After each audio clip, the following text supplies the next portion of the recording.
Let's talk about capturing professional drone shots. Most people probably associate the words professional drone shot with 4K video that looks like it belongs in a movie.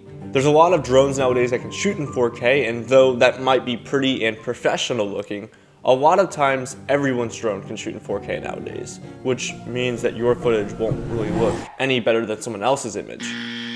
But I have 5 professional drone moves that I use in every shoot that'll help you take your game from amateur to professional without, with no struggle at all. Let's go talk about it. Okay, the first and simplest move I like to get is an orbiting shot. This type of shot is great for establishing the scene and showing off the landscape really. To do this, fly your drone really high up and far away from whatever subject you actually want to shoot. It also helps to have grid lines turned on for all of these just because it helps you center and keep things in frame. Now, once you're in position, there's 2 easy and simple ways to get this type of shot done. The first one is by using quick shots. So go ahead, select orbit in quick shots, choose the direction you want to go, and highlight on the screen where your subject is, and it will automatically frame the subject in the center. Then once you're ready, go ahead and press go, and bam, you're done. That's it. You can watch it as it goes around the subject in a circle, a full orbit, then it saves the video and you're done. But I feel like there's not enough flexibility with this option, so in order to control more parameters like its speed and its direction, you're gonna have to do this manually. So what you want to go ahead and do as you're trying to do with this manual orbit is choose the direction you want to go. I want to go right, so I'm going to push right on my right stick, and as I push right on the right stick, push left or in the opposite direction of your orbit on the other stick, the left stick. This will move the drone to the right and pull the camera or rotate the drone to the left. So pushing right, slow orbit, and bam, there you go. A perfect establishing shot that allows you to show off the scene in a nice arc motion so you can show more of it in the same shot without having to cut. Okay, so shot number 2 is the top-down rotation. Now, top-down shooting is obviously a very big, popular type of drone shot people like to get. But what happens is most people just film top-down, right? Get a very static shot or just moving left to right, but it doesn't really stand out. It doesn't keep your shots looking different from the crowd's. So, in order to add some dynamic to this, but also still get that core element of the top-down look, go ahead and add some rotation. Obviously, this is why it's called the top-down rotation. To do this, fly as high as you want, pull down on the camera scroll wheel or up, whichever direction you need to move it to point it directly down. And then what you want to do is get in a locked off position. Now, instead of just flying left or right, go ahead and press record, get your shot ready. Now you're top down. As we're moving, add some rotation.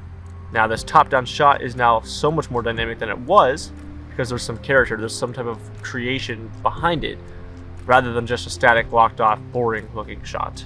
Okay, drone shot number 3. This is one of my favorites. It's the fly up reveal. Now, what does this actually mean? What it means is kind of how it sounds, is that when you're flying, you bring the camera or point it up as you fly forward and reveal an object or subject matter of the frame. Now, in my case, I'm going to use the foreground, the actual landscape around this park that I'm in, to be the revealed object. Now, so what we go ahead and do is let's go ahead and start with your camera pointed directly down. So we're roughly in the same area we just were, but I'm going to hit record. I'm going to push forward on the right stick so the drone moves forward, and then I'm going to push up on the left stick so we get some altitude. So it's good to start pretty low so you can gain some altitude as you fly up and forward.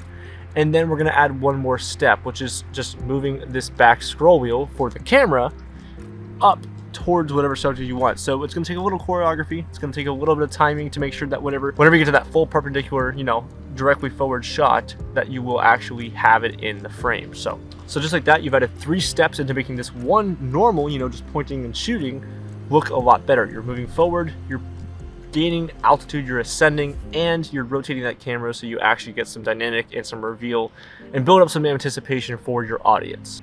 Number 4 is the forward and down. I like to use this one when I'm actually going to go land somewhere, so I make sure to get one last shot by using this movement. Now, this movement is pretty much how it sounds. It's forward and down. So as you move forward through space, whatever your subject matter might be, you also bring the camera itself, the actual drone itself, down, descending wise, you bring it down in altitude. So push forward, bring it down. How do we do that? Well, I think you know by now, but let's go over it just for those of you who might not.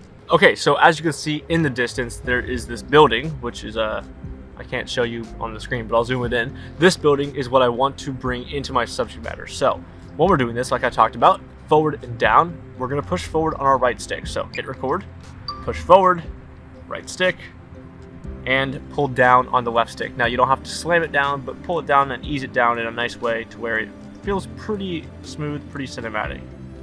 So as you can tell, we're slowly descending and pushing forward. We're getting this nice, welcoming, introductory shot, if you would, and we're done. And the last shot is probably another cool one that's not going to be used as much, but might come in handy at least a couple times.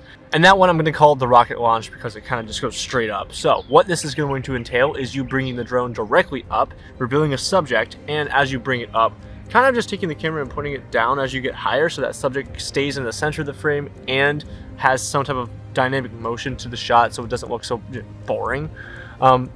That's the rocket launch. Let's show you how it works, right? So, like I said, I'm recording, I'm in position. What I'm gonna go ahead and do is just push up, revealing what's in the background here, and as I reveal that castle turret in the back, pulling down on my actual camera gimbal itself. So bam, nice reveal, some motion added to it.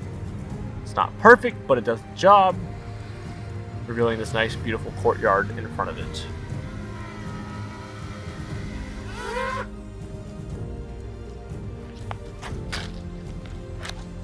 And that's it. Though those shots are not exactly hard to capture and produce, understanding where and when to use those shots, how to give them to your clients, and how to edit them into your footage will help set you apart from the competition and make you look more professional off the bat, even if you just got a drone yesterday. Other than that, thanks for watching. I'll see you guys soon. I appreciate you coming here. Goodbye.